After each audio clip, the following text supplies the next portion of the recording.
What is going on, guys? Today we are going over my time I've spent with this car. Granted, as you see in the condition it's in right now, I just wanted to give you guys a quick overview of what all I've done to it and everything that you can expect for me to do.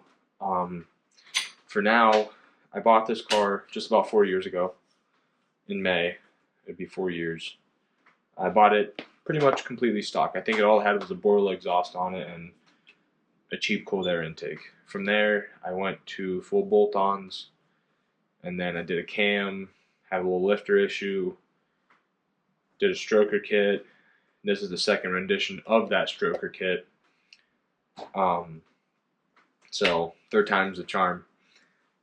This time I have very good confidence in what I've been able to accomplish and the people I've been able to talk to. Um, Everything seems to be going very well. Tomorrow I'm going to get the last part to get this car back together, get the motor back in, get the car back together. Everything should be good by next season. Right now it's middle of January. But first time I drove this car, I'd never driven a manual sports car in my life. I drove a Jeep Wrangler for a little bit and a Hyundai Accent. So getting in this car, it was a completely different feeling than anything I've ever felt before. Granted, it's been the most fun car I've ever had in my life, even with the unexpected happening. But in my nature being who I am and everything like that, I can't leave anything alone. Hence why my truck is contemplating a supercharger. Um, so first time I went drag racing, I was like, oh, I'm gonna get this stock 1LE manual, of course, in the 11s because that's just what I do. First pass, 13.7, almost stalled it off the line. I'll never forget it. I remember it like it's yesterday. That was September 20th of 2021, the first year I bought it. I was like, you know what? I'm going to take this thing drag racing. First time I've ever been at a drag strip, I'm like, this is easy. It wasn't fun. So then the only thing I did is I went out and bought a set of Forge Star F14 drag wheels with some beat M&H's. I didn't know any different.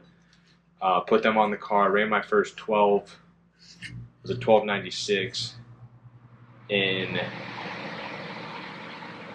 July of 22, and then working my way down from there in 22.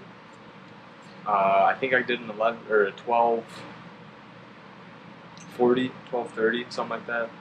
2023 is when I went full bolt on. I got it down to 1194 at 117, and biggest difference there was the MSD Rotofab 103 headers, E85, all that, and seat time, and the full BMR catalog for suspension. I still had stock 1LE shocks, which are not very good for the drag racing game. So from there, I went from the bias plies to the radials. It was still like a 1.7 60 foot, which wasn't bad for a 3,800 pound car. Full interior, full everything. But then I did a couple things here and there. Did the cam. Didn't really touch suspension yet, besides the BMR stuff.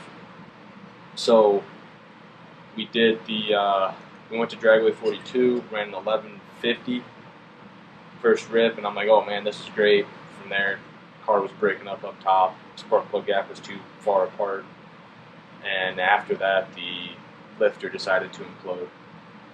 So from there, I was like, oh, I'll just put new lifters in it, refresh it, we'll be good to go.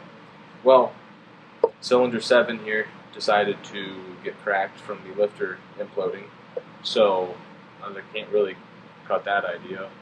Went looked at the crank was probably okay, but my dream of this car was always having a 416 stroker, so did a 416 stroker motor, NA, 13-to-1 compression,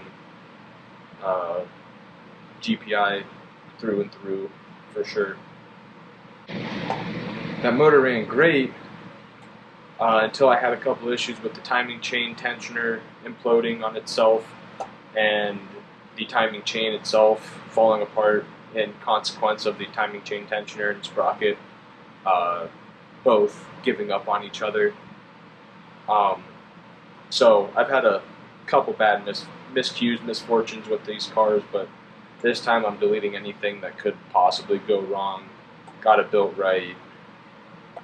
I'm excited to see what it's going to do this year.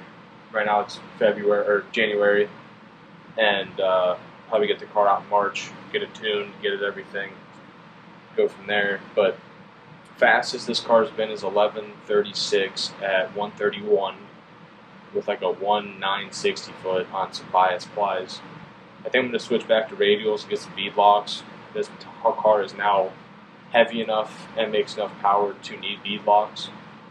I did the Ibach 1LE drag springs and Viking shocks, adjustable shocks. So hopefully that's going to be a huge difference for me. Having stock shocks and springs I didn't realize was that detrimental to me until I watched my one friend's Camaro go by.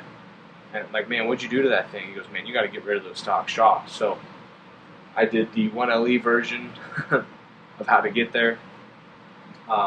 Granted, I might get crucified for drag racing a 1LE, but I wanted a blue manual SS, and this one just happened to be a 1LE. This is still my summer daily. I'm planning on putting 10, 20,000 miles on this car this year between the drag week and basically having it be my daily. Runs on E85 only. Luckily I have that around here. But I can't wait to bring you guys along for the journey and always have you there and update you on everything along the way and bring publicity to a lot of things that some people might not know about. You'll learn a lot of probably behind the scenes quirks and features of tuning and just about anything above the normal when it comes to these cars, because I've invested a lot of time and my own money into getting this car to where it is to prove a point that manuals are still relevant, but I just got to go out there and show it. So once we get to that point and everything goes well, it should be a mid to low 10-second car, suspension bearing, and this motor should be able to do that reliably and pretty easily. But just time will tell. Hopefully you guys will be there along for the ride. Thanks for watching.